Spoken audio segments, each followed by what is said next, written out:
हम सौभाग्य से ऐसी जाति में पैदा हुए हैं जहां दया का भाव होता ही नहीं है। जी हाँ, ये शब्द किसी फिल्म के नहीं बल्कि राजस्थान के शिक्षा मंत्री मदन दिलावर के हैं। जिस पद पर बैठकर बच्चों को नैतिकता, दया और समानता का पाठ पढ़ाना चाहिए, वहां से जातिवाद और बेरहमी की गूंज सुनाई दे रही है। चलिए आज बात करते हैं शिक्षा मंत्री के उस ज्ञान की जिसने सूबे की सियासत में आग लगा दी है।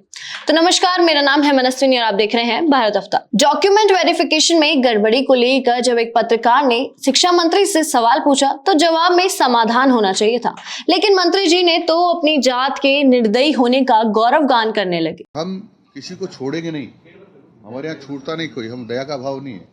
हम तो सौभाग्य से ऐसी जाति में पैदा हुए कि जहाँ दया का भाव होता ही नहीं। सवाल यह है कि क्या एक शिक्षा मंत्री को जाति के आधार पर खुद को दयाहीन बताना शोभा देता है? क्या ये बयान उन लाखों छात्रों के लिए सही उदाहरण है जिन्हें हम सभ्य समाज बनाने की शिक्षा दे रहे हैं? मंत्री जी, शिक्षा विभाग संस्कार सिखाता है, क्रूरता नहीं। अगर दया नहीं है तो फिर इंसाफ की उम्मीद किससे करें? ये पहली बार नहीं जब शिक्षा मंत्री मदन दिलावर ने अपने ज्ञान का प्रदर्शन किया हो। आपको याद होगा वो वाकया जब एक स्कूल दौरे के दौरान एक नन्ही बच्ची ने इंग्लिश के 2 शब्द क्या बोल दिए, मंत्री जी के तो पसीने छूट गए और मदन दिलावर को अंग्रेजी के वो 2 शब्द भी समझ नहीं आए। जिस मंत्री के कंधे पर प्रदेश की शिक्षा व्यवस्था का भार हो, अगर वो आधुनिक शिक्षा और बच्चों के आत्मविश्वास को देखकर असहज हो जाए तो समझ लीजिए कि विजन में कितनी बड़ी कमी है। ये तो कुछ नहीं, एक बार तो इन्होंने हद ही कर दी थी। बेरोजगार युवाओं के जख्मों पर नमक छिड़कने का फरमान सुनाया कि जो सरकारी नौकरी नहीं पा सकते हैं वो गाय चराइए और 10,000 कमाइए। वाह मंत्री जी, युवा डिग्री लेकर रोजगार मांग रहा है और आप इन्हें चरहावा बनाने की सलाह दे रहे हैं।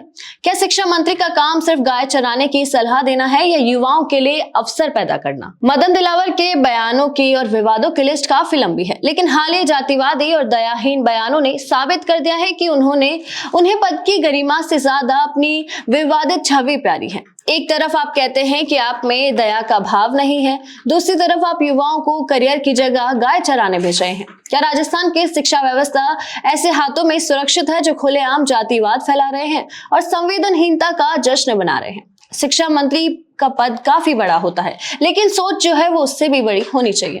फिलहाल तो आपकी सोच और जुबान दोनों ही शिक्षा के मंदिर को शर्मसार कर रही है। तो इस पूरे मुद्दे पर आप क्या सोचते हैं, हमें कमेंट बॉक्स में जरूर बताएं और ऐसी तमाम खबरें और अपडेट्स के लिए देखते रहिए भारत अफ्तार। धन्यवाद।